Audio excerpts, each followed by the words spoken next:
I've always wanted to try stand-up comedy because, well, ever since I was a kid, because I remember I was always telling jokes to my granny. And I don't want to brag, but I think more often than not she'd sit there and she'd piss herself.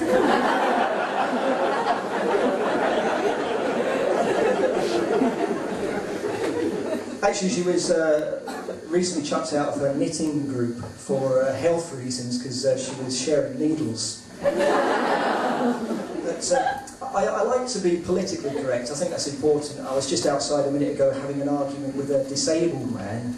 He was cheekily trying to park his car in an able-bodied parking space.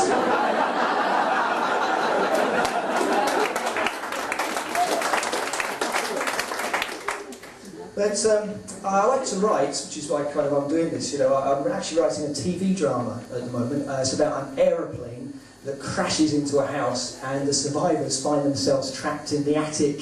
I was going to call it Loft.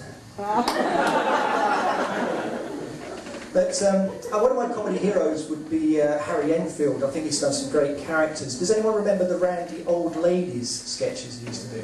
Yeah. But for those that don't, basically it's old age pensioners that basically leap on any unsuspecting young male and shriek, "Young man, at our age, at your age!" And this was actually bought by American TV, and they made several series out of it and a film. They renamed it Sex in the City.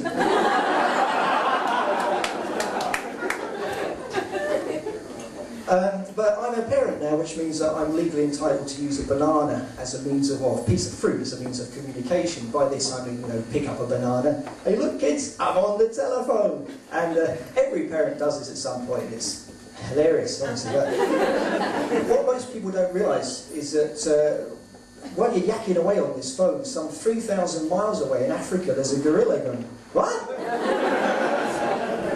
Who is this? How did you get this number?" They always call when they're eating, don't they?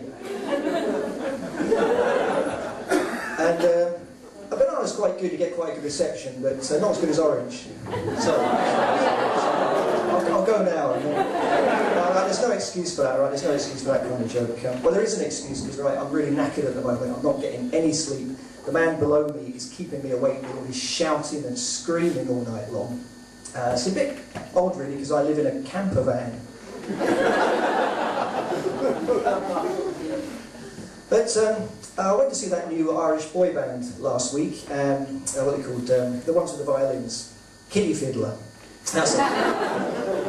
And anyway, we're driving down, and the wife said, "You know, have you strapped the baby in the car seat?" I said, "Yeah." "Are you sure?" "Yeah, I think I know how to strap the baby in a car seat." And sure enough, we get to our destination, I get out of the car, take one look at the roof rack, baby gone. I watch a lot of kids' TV now, although it's quite the same as what I used to watch, really. You know, Bill and Ben, the Flower Pot Men. Bill says to Ben, "Woo, woo, woo, woo," and Ben says, "You know, if you love me, you'll swallow it."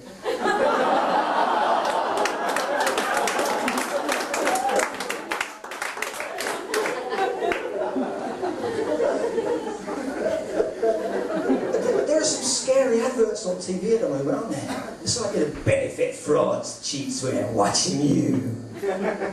Pay your car tax and we'll crash your car like this. Kids, eat bird's eye, cod, fish fingers. We'll send you away with a strange bearded man. With a boat full of kids and a great big grin on his face.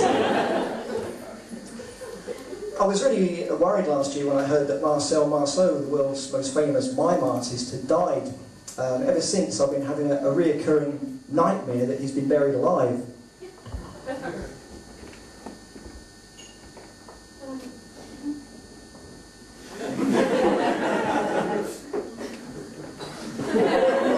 What a sick laughing at that. So,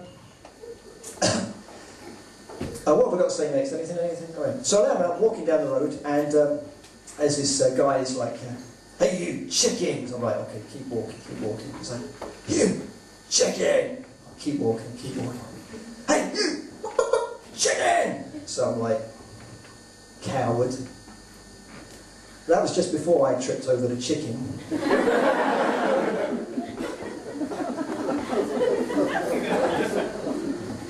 So there was me, Cliff Richard, Jimmy Cranky and Gordon Brown in the pub the other night, and oh, it's just like Sex and the City when we get together, it really is. But we were talking about Amy Winehouse, you know, how she might die, you know, if she'll die. And they were saying, you know, probably a drug overdose.